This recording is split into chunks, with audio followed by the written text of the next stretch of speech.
거룩한 주님의 날입니다. 복된 날 하나님께서 우리에게 주시는 말씀은 사도행전 1장 8절입니다.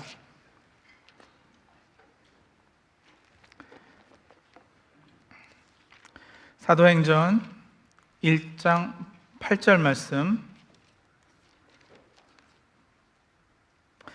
우리 다 같이 한 목소리로 읽겠습니다. 그러나 성령이 너희에게 내리시면 너희는 능력을 받고 예루살렘과 온 유대와 사마리아에서 그리고 마침내 땅 끝에까지 이르러 내 증인이 될 것이다. 아멘. 교회로 번역되는 헬라어 단어 에클레시아는 어떤 목적을 위해 부름을 받은 사람들의 모임이란 뜻입니다. 선교로 번역되는 라틴어 단어 미토는 어떤 목적을 위해 보냄을 받다 혹은 파견되다는 뜻입니다.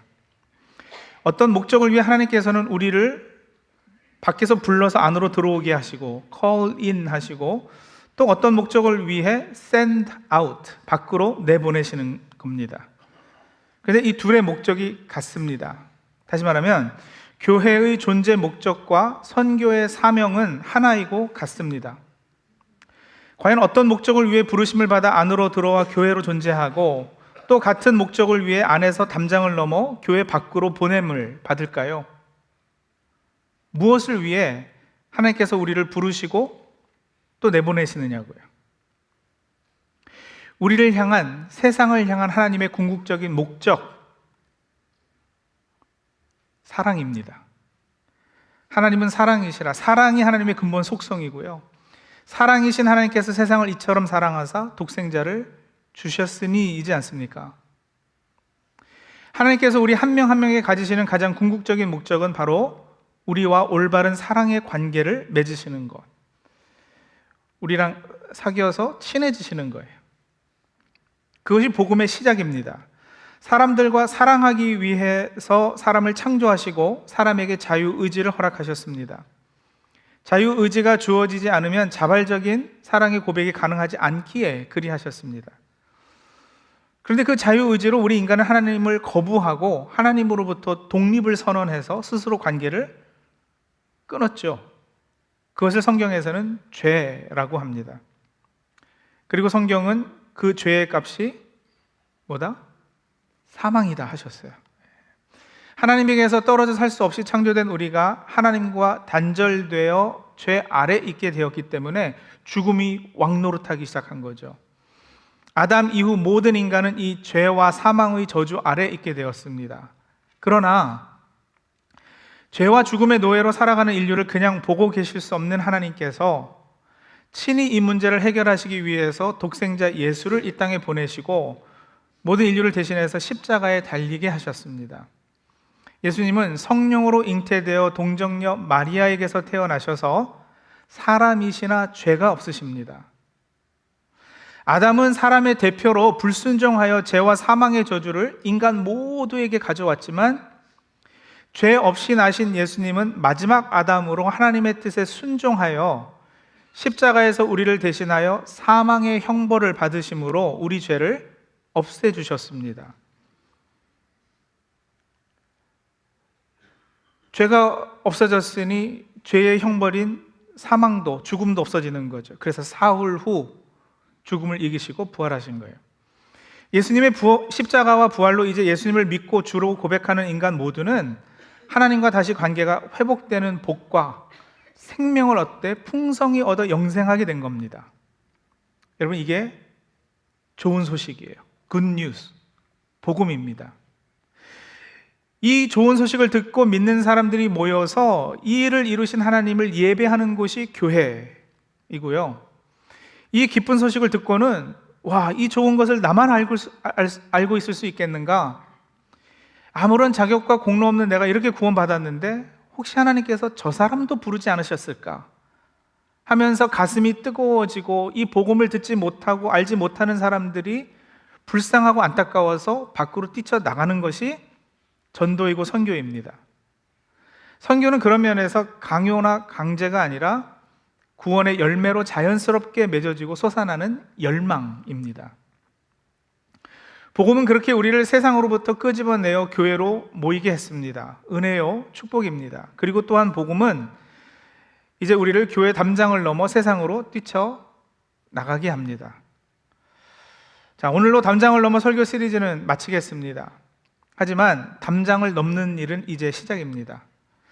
그래서 내년 2025년 교회 표어를 담장을 넘어로 정했습니다. 오늘은 시리즈 마지막 시간으로 우리 찬양교회가 담장을 넘어 어떻게 세상으로 나아갈 것인가에 대하여 말씀드리려고 합니다. 성도 개인은 지난주에 말씀드렸듯이 보냄받았다는 의식을 가지고 가정으로, 학교로, 직장으로, 사업터로 그렇게 일상을 뭐로 삼아서? 제1차 선교지 삼아서 가야 한다 말씀을 드렸고요. 오늘은 이제 교회 공동체로서 가지는 선교 전략을 말씀을 드리겠는데, 성경 본문을 해석하고 적용하는 그동안 제가 해왔던 일반 설교와는 약간 다르게 비전 선포나 목회 방향 설명 같이 들리실 겁니다만, 이런 설교도 필요함을 양해해 주시기를 부탁을 드립니다. 미국 한인교회로서의 특성과 찬양교회 하나님께서 주신 자원, 달란트, 그리고 형편을 바탕으로 4가지 선교 방향을 설정했습니다. 이 방향에 따라 앞으로 구체적으로 논의하고 새로운 실행 방안들이 더 마련되어야 하겠지만, 당장 내년에부터 시작할 사역 내용도 간단하나마 성도님들과 오늘 나누려고 합니다. 4가지 선교 전략 혹은 방향. 첫 번째, 뉴저지는 세계다. 선교라는 것이 꼭 해외에 나가서 해야 하는 것만은 아닙니다. 우리가 살고 있는 뒷마당에 이미 다민족, 다인종이 살고 있습니다. 세계적인 도시인 뉴욕과 가까운 뉴저지는 충분히 다문화 사회예요. 우리 교회 앞길 여기 시럴 그로브 레인만 해도 그렇잖아요. 바로 건너편에 다인종 침례교회가 있고요. 다시 또 건너와서 우리 옆쪽에는 아주 중국 교회가 있습니다. 그 옆에는 이슬람 사원이 하나 있고요. 몇 블럭 더 저쪽으로 내려가면은 인도 종교인 자이나교 사원이 또 있어요. 아주 가까운 에디슨 동네는 아시다시피 인도 사람들이 인도 외 지역 중에서 가장 많이 모여 사는 곳이라고 해요. 그분들, 우리 곁에 가까이 있는 타민족을 복음화할 수 있다면 그들은 당연히 자신들의 모국으로 복음을 또 들고 갈 것이에요. 그리고 그 방법이 더 효과적인 선교이면 더 말할 필요 없지 않습니까? 폼은 조금 덜 나요. 비행기 타고 막 짐 싸서 가고 그러지도 않고요. 우리가 알고 있는 전통 선교와는 약간 개념이 다를 수도 있어요. 하지만 더 효율적인 선교이기에 그를 위해서 전도 방법과 전략을 짜고 실행하는 거 필요하다는 거죠. 이 전략은 2트랙으로 정리할 수 있을 것 같은데, 우선 뒷마당 타민족의 직접적 복음화 전략입니다. 그러니까 교회가 직접 그분들에게 복음 전하는 방법을 만들어야 되는 거예요. 예를 들어서 많이들 아시겠지만 현재 우리 교인 중에는 주로 인도계 자녀들을 대상으로 기독교 몬테소리 학교를 운영하는 분이 계셔요. 기독교 학교임을 밝히고 운영하고 있음에도 잘 가르친다는 소문이 나니까 인도계 힌두교 부모님들이 자녀를 보내는 거예요. 그리고 학교에서는 매일같이 성경 스토리 시간이 있고요. 일주일에 한 번 예배를 드리고요. 한 학기에 한 번은 아이들에게 구체적으로 복음을 제시합니다. 아이들이 아주 어렸을 때 하나님의 말씀, 복음의 씨앗이 심겨지는 거예요. 그리고 여러분, 하나님의 말씀은 능력이 있어요. 그게 나중에 어떤 열매를 맺을지는 아무도 모르는 거예요. 이 학교는 성도 개인이 운영하고 계십니다만, 그런 것을 모델 삼아서 교회 차원에서 학교를 열어서 타민족과 접점을 만들어 운영하고, 또 그렇게 자연스럽게 당당하게 타민족에게 하나님의 사랑과 복음을 전하는 계기들을 만들고자 하는 그런 마음이 있는 거죠. 교회가 직접 타민족에게 복음 전하는. 두 번째 트랙은 근처에 있는 타민족 교회와 연계하여 협력하는 간접적 복음화입니다. 우리 교회는 주일 오후에 브라질계 목사님이 이끄시는 다인종 교회 First Love Church에게 교회 건물을 무료로 빌려주고 있습니다. 이 교회는 상당히 빠르게 성장하고 있고요. 내년부터는 우리 찬양교회와 함께 타운에 있는 푸드뱅크 섬기는 사역도 함께 하기로 했어요. First Love Church는 벌써 브라질의 가정교회를 개척하는 그런 본국 선교를 하고 있습니다.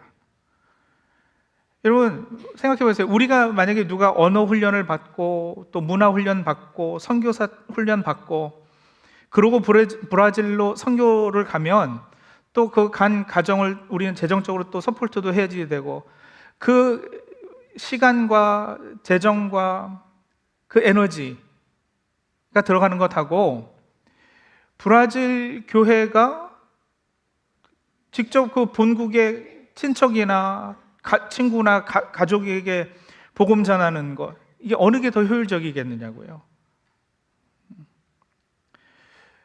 그래서 선교위원회에서 내년부터 근처에 있는 타민족 교회를 돕고 함께 협력하는 계획도 준비하고 있습니다. 두 번째 전략이요, 집중 해외 선교지 선정이에요. 아주 오래전에 그 주유소 습격 사건이라는 한국 영화가 있었어요. 오래돼서 한국 영화 내용은 기억도 나지 않지만 한 장면, 영화 주인공이 패거리하고 싸움하게 하는 장면이에요. 그러니까 일대 몇십 명인지 패거리였는데, 주인공이 뭐라 그러냐면, 다 덤벼, 나는 한 놈만 죽도록 패, 죽을 때까지 나는 한 놈만 패, 이러거든요. 여러분, 이 한 놈만 팬다는 것이 얼마나 두둑한 배짱과 용기가 있어야 하는 일인지는 아시겠죠? 근데 그 한마디는 많은 싸움을 가장 쉽게 반전시킬 수 있는 가장 확실한 용병술로도 회자되고 있다고 어느 글에서 제가 읽었어요. 그러니까 수도 없이 몰려오는 적군 중에 가장 앞장선, 혹은 플래그십이죠, 기함을 집중 공격함으로써 얻어지는 수확은 수세에 몰린 아군의 승률을 간단하면서도 충분히 끌어올리는 방법이라는 거예요. 저는 이 전략을 선교에도 사용하면 좋겠다고 생각했습니다. 사실 찬양교회 같이 이 로코 철치가 북한도 선교하고 남미에 있는 선교사님도 돕고 아프리카도 가고 중동에도 또 나가고 이렇게 세계 전체를 대상으로 선교하는 것은 현실적으로 무리예요. 물론 우리 교회가 여러 군데 선교하고 있음을 과시하는 데는 효과가 있을지 모르겠어요. 그런 거 많이 보셨죠? 교회 입구에 세계 지도 있고 거기에 세계 전 곳에 이렇게 막 핀 꽂아놓고 우리가 이렇게 선교하고 있다고 하는 거. 그런데 한 교회가 여러 지역을 대상으로 후원하려면 아무래도 그 교회의 자원과 교인의 관심도가 나뉠 수밖에 없어요. 그래서 더욱 효과적으로 많은 교인을 선교에 동참시키려면 전략적으로 한 곳이나 소수의 선교지를 택해서 그것에 초점을 두고 롱텀으로, 장기간으로 교회가 가지고 있는 선교적 자원을 투자하는 거죠. 여러 나라의 여러 선교사를 매달 200불, 300불 이렇게 여러 군데 보내서 후원하는 것도 참 귀합니다. 그러나 너무 여러 나라의 여러 선교사를 후원하면 성도들의 집중도가 점차 떨어져요. 누구를 후원하는지 대다수는 몰라요. 생각해 보세요. 30곳, 40곳 이렇게 선교해 보세요. 자기가 후원하는 거기만 알지 다른 대다수 분들은 우리가 전체 어디를 하고 있는지도 모른다고요. 그러면 시간이 지나면서 자연스럽게 관심도 멀어지고요. 그리고 선교지의 입장에서도 보면은 이게 아주 큰 금액이 또는 든든한 한 교회가 이렇게 후원하고 있는 것이 아니고 조금씩 이렇게 보내오기 때문에 어떤 큰 프로젝트가 있거나 사역을 할 때 힘드는 거예요. 그런 프로젝트가 있을 때 선교사님이 교회에 재정 요청을 해오면요, 교회 쪽에서는 그 내용도 잘 모르고 있고 상황도 잘 모르고 하기 때문에 이게 뜬금없이 느껴지기도 하는 거죠. 그렇게 자꾸 요청이 들어오면 부담만 되고 선뜻 헌신하기가 어려워요. 그러나 한 곳이나 소수의 선교지와 장기적으로 관계를 맺으면서 선교를 하면 그곳에 집중적으로 의료 선교팀도 가고 BBS 선교팀도 여름에 청년들이 가고 건축할 수 있는 인력들도 좀 가서 돕고, 그리고 그곳이랑 오랜 시간 10년, 20년 이렇게, 그러면 많은 교인이 집중해서 사역하고 있기 때문에 그 선교지의 상황, 거기에 기도 제목 이런 것에서 훨씬 성도들이 더 깊은 관심을 가지게 되죠. 그래서 그곳에서 예를 들어서 선교사님이 이런 건축이 필요합니다, 학교를 세워야지 됩니다 하는 이런 프로젝트를 얘기했을 때 그 필요나 당위성을 이미 성도들이 충분히 이해하고 동감하는 거예요. 그래서 교회가 적극적으로 헌신할 수 있는 계기가 됩니다. 평균으로 보았을 때 한 교회당 해외 단기 선교를 다녀오거나 선교지로 비전 출입을 다녀오거나 해서 선교지를 직접 방문해서 선교 활동에 참여하는 비율은 전체 교인의 5%가 채 되지 않는다 그래요. 이거는 대부분의 교회가 다 마찬가지예요. 그리고 그것도 주로 청년들이고요. 나머지 95%의 교인은 1년에 한 번, 두 번 선교지에서 보고 오는 거, 받는 거, 어쩌다 선교사님 방문하면은 광고 시간에 잠깐 우리 하듯이 선교 보고하는 거, 그거 외에는 다른 특별한 선교의 도전이 없이 소위 물질로 감당하는 보내는 선교사의 역할을 하고 있는 거죠. 근데 사실 교회 내에서 그런 선교는 부담으로 느낄 수밖에 없는 악순환을 만들어내요. 해외 선교의 중요성은 다들 인식하고 동의하지만 사실 백문이 불여일견이라고요. 선교 활동에 직접 참여하는 그 비율을 교인의 한 5%에서 30-40%까지만 끌어올릴 수 있어도 이런 교회는 달라질 겁니다. 선교가 달라질 겁니다. 선교지를 다녀와서 삶의 패러다임과 세계관이 바뀐 성도들이 선교사로도 헌신하는 거고요.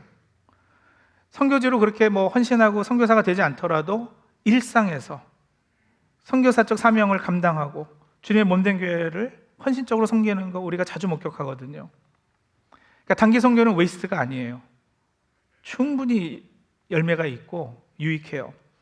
전체 교인의 30-40% 아니 그 이상이 선교지의 상황을 직접 눈으로 보고 단기를 할지라도 가서 사역하는 경험을 한다면 교인들에게 부담을 주지 않아도 자원해서 선교에 앞장서는 교회가 될 것입니다. 그러기 위해서 전략적인 집중 선교지를 정하는 것이 꼭 필요합니다. 그리고 이거는 제 바람이고 한 교회만 하겠다고 해서 되는 일은 아니고 여러 교회가 같이 협력해야 되는데, 저는 예를 들면 뉴저지의 A교회는 북한, B교회는 남미의 어떤 한 지역, C교회는 아프리카의 어떤 한 나라, 이런 식으로 한 선교지를 한 교회가 혹은 몇 교회가 협력해서 전략적으로 선교하면 우리 각 교회마다 우리는 20군데, 30군데 하고 있습니다 이러는 것보다 훨씬 더 효과적으로 할 수 있어요. 그 선교지에서 되어지고 있는 사역의 내용도 더 깊이 교회가 알 수 있고요. 자, 그래서 내년에는 우리 교회가 이미 선교하고 있는 소수의 몇 지역과 더불어 또 다른 한 곳을 선정해서 장기간 그곳을 집중해서 선교하도록 하겠습니다. 그곳에 비전 출입팀을 파송하고 그 선교사님이 오셔서 좀 집회도 하시고, 그래서 그 선교지와 장기적으로 관계를 맺고 그 지역의 복음화를 위해 힘쓸 겁니다. 세 번째 전략은요, 지역사회 섬김도 선교다라는 거예요. 커뮤니티 서비스, 그 선교예요. 우리 북미주 한인교회가 그동안 한인사회도 그렇고 우리가 속해 있는 이 지역사회에서 비난당하는 이유 중 하나는 교회가 너무 베풀 줄을 몰랐다는 것 때문이에요. 성전 건축할 때는 우리 한인교회들 그동안 얼마나 열심히 했어요. 그리고 또 교회 내 행정, 해외 선교를 위한 투자는 아낌없이들 했어요. 그러나 진작 우리가 살고 있는 이 지역, 교민사회와 우리가 속해 있는 이 타운에 어려움, 아픔 이런 거 돌보는 데는 인색했던 것이 사실이죠. 오늘 우리가 함께 읽은 말씀 사도행전 1장 8절, 예루살렘과 온 유대와 사마리아와 그리고 땅 끝에까지 이르러 라고 하셨잖아요. 당시 사도들이 살고 있던 예루살렘, 유다도 포함했어요. 선교 지역이요. 마찬가지로 여러분, 뉴저지 내에만도 많은 한인 봉사단체들이 있습니다. 건강한 봉사단체들을 교회가 후원하고, 교회가 모든 일을 다 할 수는 없으니까 여러 세부적으로 나눠져서 하고 있는 이런 단체들을 좀 돕고, 그래서 교민사회의 연약한 부분을 교회가 만져준다면 전도의 문, 선교의 문은 저절로 열릴 겁니다. 또한 우리는 한인 이민자로 구성된 교회로서 주로 한국어를 사용하고 있습니다. 그런 특성 때문에 특별히 노력하지 않으면 지역사회와 자연스럽게 분리되어서 개토가 될 가능성이 큽니다. 그렇게 우리 교회가 이미 잘하고 있는 부분도 있지만 더 잘하기 위해서 내년부터는 적극적으로 우리 교회가 속해 있는 이 프랭클린 타운십에 여러 행사 이런 게 적극 참여하려고 그래요. 타운에 유력하고 봉사 많이 하고 계시는 분들을 그래서 제가 지금 만나고 있습니다. 앞으로 약속도 잡아놨고요. 재정적인 부분만이 아니라 커뮤니티의 일원으로, 그래서 여러 측면에서 선한 이웃이 되는 거죠.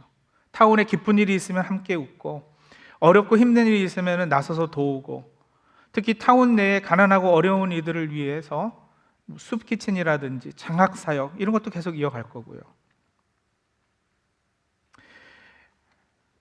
그래서 특별히 내년에는 이런 우리 교민 또 지역사회 섬김의 마음을 가지고 장학사역 일터도 새로 신설합니다. 여러분, 사람 키우는 일이 중요하잖아요. 근데 교회에서 주는 장학금은 공부 잘하고 뛰어난 아주 좋은 성적을 기반으로 주는 장학금과는 약간 그 성격을 달리 할 겁니다. 장학금 캐러고리를 여러 개를 만들려고 그러는데요. 뭐 예를 들면 신학을 공부해서 우리 이민교회를 섬기겠다는 한인 신학생들, 중소 개척교회 목회자 자녀들, 우리 타운의 형편이 어려운 타민족 학생들, 그리고 경찰서에서 이렇게 좀 추천해달라고 그래가지고요, 형편이 어려운 재소자들의 자녀들, 뭐 이런 식으로 다양한 장학금 캐러고리를 만들어서 나누고 베푸는 일에 좀 힘쓰려고 그러고요. 장학금은 교회 일반 예산에서 기본 금액 얼마를 정해놓고 거기에 플러스 1년에 한 번 장학 주일을 지키려고 그래요. 그때 지정 헌금을 좀 받을 거고요. 그리고 당에서 허락해 준 것이 한 가지 더 있는데 뭐냐면 우리 가족 중에 뭐 할아버지, 뭐 아버지가 이렇게 하나님 부르심 먼저 받으셨으면 그분을 기념하는 장학금, 그래서 고 누구누구 형제님 기념 장학금 해서 그 가정에서 얼마를 헌금을 해주시면 그 금액으로 장학금 캐러고리를 하나 만드는 거죠. 또 비즈니스 운영하시는 분들 무슨 마켓 장학금 뭐 이러면은 그 장학금 해서 그렇게 해서 모아진 금액 가지고 여러 가지 캐러고리의 장학금을 나눠서 사용하겠습니다. 자, 그리고 한 가지 더, 새로운 교회 개척 가능성을 두고 기도하려고 합니다. 우리 한인 청년과 젊은 가정이 많이 모여 사는 동네가 뉴저지에 있다고 그러는데, 근데 그 지역에 마땅히 그들이 갈 교회가 없다 그래요.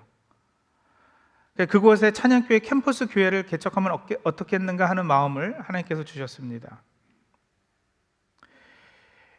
교회가 교회를 개척하는 일은 귀한 특권이고 축복입니다.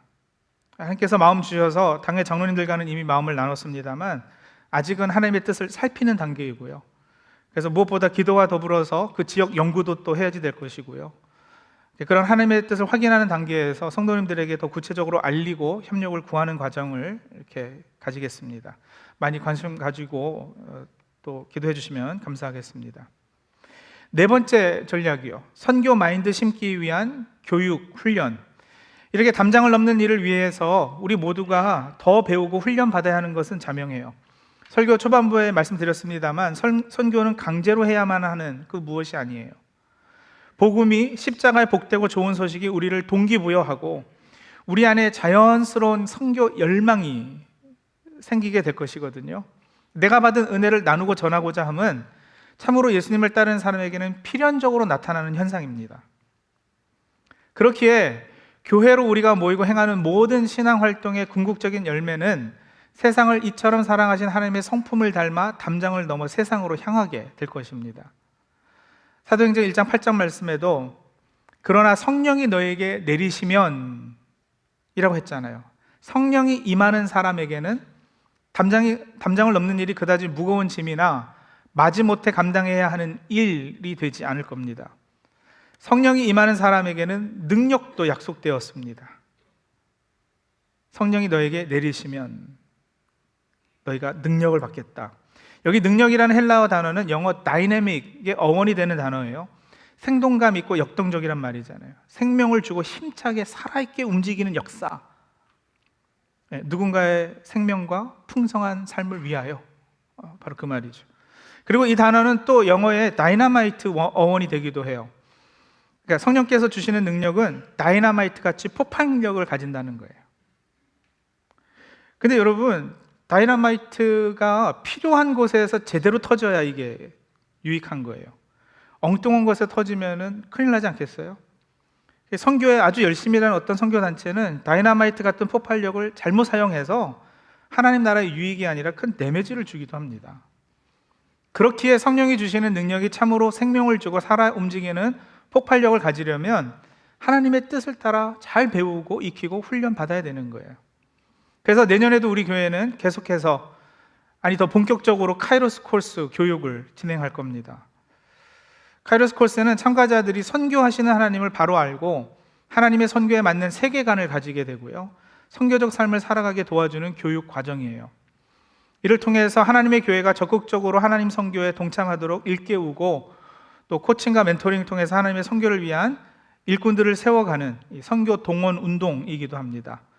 더 자세한 광고가 나가겠지만 내년 3월에 카이로스 코스가 있을 예정인데, 우리 성도님들 지금부터 기도로 준비하고 일정도 이렇게 조정하셔서 많이들 참여해 주시길 바랍니다. 그리고 우리 자녀들 2세 신앙 교육도 선교의 측면에서 다가서야지 돼요.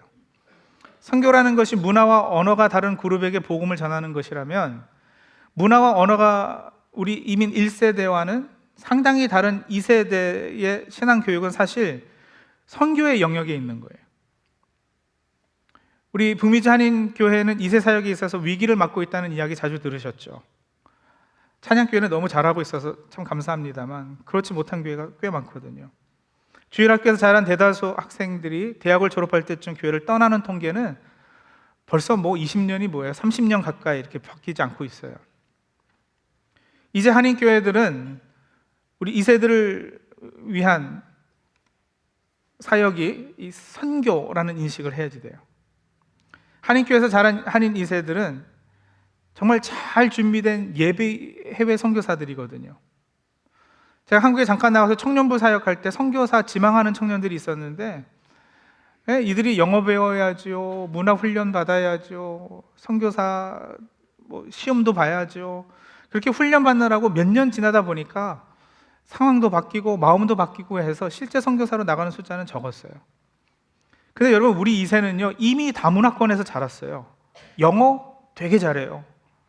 이들이 얼마나 귀한 선교 자원인가를 한번 생각해 보시라고요. 그래서 제가 늘 하는 얘기가 뭐예요? 기독교 교육의 결국은 선교다.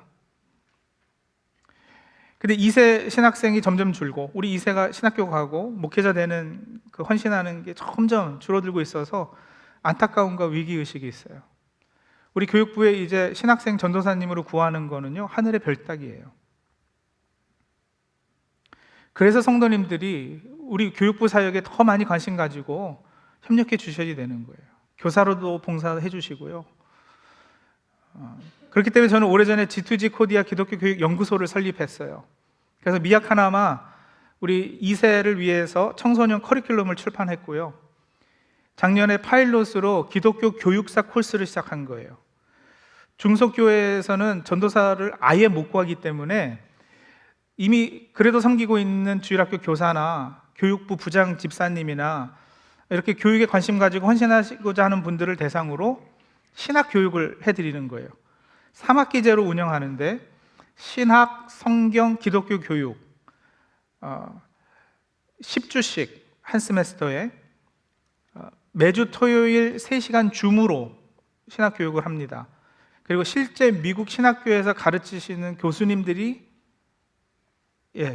교수를 가르쳐 주세요. 그래서 준 신학교 과정 이렇게 보시면 될 것 같아요. 우리가 작년에 이제 파일럿 프로그램으로 영어로 했는데 하다 보니까 한국어로도 해달라는 요청이 있어서 내년에는 영어로 하는 그 과정이 있을 거고, 또 따로 한국어로 하는 과정도 있을 거예요. 그래서 혹시 교육에 관심이 있으시거나 아니면 그거 외에라도 좀 신학교 맛을 조금, 신학교 공부가 어떤가 이런 것 좀 맛보고 싶다 이러신 분들은요, 같이 사인업 하셔서 참여하실 수 있으십니다. 자, 성도님들, 우리는 교회입니다. 세상에서 불러내어 주님의 몸을 이루고 있습니다. 그런 우리는 또한 성령께서 임하셔서 능력을 받았습니다. 나도 너희를 보내노라 하시는 주님의 보내심을 받았습니다. 그러니 이제 담장을 넘어 세상으로 나가시죠.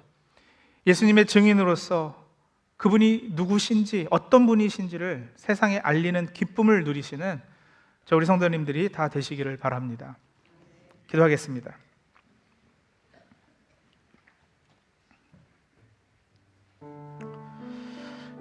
오늘은 우리 찬양교회 교회 공동체가 담장을 넘는 일을 위해서 같이 기도해 주시죠. 담장을 넘어 세상으로 나가는 것이 우리 성도들에게 무거운 짐이나 마지못해 하는 일이 되지 않기를 위해서 기도해 주시죠. 우리 성도들이 받은 은혜가 동기가 되고 십자가의 복음이 동기가 돼서 기쁨으로 감당하게 해달라고, 교회가 이런 방향성을 가지고 나갈 때 온 성도들이 한 마음 한뜻 되게 해달라고, 계획되는 여러 사역이 잘 진행될 수 있도록 헌신된 일꾼들을 하나님께서 붙여주시길 위해서, 헌신된 일꾼으로 우리 성도님들이 자원하기 위해서, 그래서 하나님께서 우리를 이 땅에 세상의 빛과 소금으로 두신 그 목적을 잘 이뤄갈 수 있게 해달라고. 여러분 생각해 보세요. 세상에 비치면 보여져야 되잖아요. 드러나야 되잖아요. 뭐 일부러 보여지겠다 이런 게 아니고요. 그냥 비치기 때문에 자연스럽게 드러나는 거예요. 근데 우리 교회가 이 타운에 있는 거 이 주변 이웃들은 알기나 할까요? 안다면 우리가 만약에 없어지면 아쉬워나 할까요? 그렇게 우리는 우리 안에 담장 쌓고 이 우리 안에서만 신앙생활 잘한다고 하는 것이 과연 건강할까? 이런 부분들 생각하면서 담장을 넘기 위해서 성령께서 주시는 능력받아 나가기를, 예수님의 증인 되기를 우리 함께 같이 한 목소리로 합심해서 기도하시겠습니다. 하나님 귀한 은혜를 감사합니다. 이제 담장을 넘어서 세상으로 나가기를 소원합니다. 그러나 하나님, 복음이 동기되기를 원합니다. 은혜가 동기되기를 원합니다. 아버지 하나님, 이게 또 성도들에게 주어지는 짐이나 그저 강요하기 때문에 마지못해 사는 일 되지 않도록 주님 도와주시고, 우리들이 먼저 받은 그 복음의 은혜가 감격하여서 하나님 앞에 나아가는 저들 되게 해주시옵소서. 교회가 이런 방향성을 가지고 나아갈 때 하나님 저희들에게 지혜 주시옵소서. 또 길들을 열어주시고 귀한 일꾼들 하나님께서 붙여주시고 성도들이 자원하는 마음으로 헌신할 수 있도록 도와주시고, 그래서 아버지 하나님, 예루살렘과 온 유다와 사마리아 땅끝까지 이르러 주님의 증인되는 일에 이제 충성할 수 있는 주의 종들 다 되게 도와주시옵소서. 우리를 세상에서 끄집어내서 주님의 몸된 교회 되게 해주셨고, 그 주님의 몸된 교회를 이제 또 파송해서 세상으로 보내시오니 아버지 하나님, 우리가 가든지 아니면 가든지 하는 삶을 잘 감당해낼 수 있도록 도와주시옵소서. 감사합니다.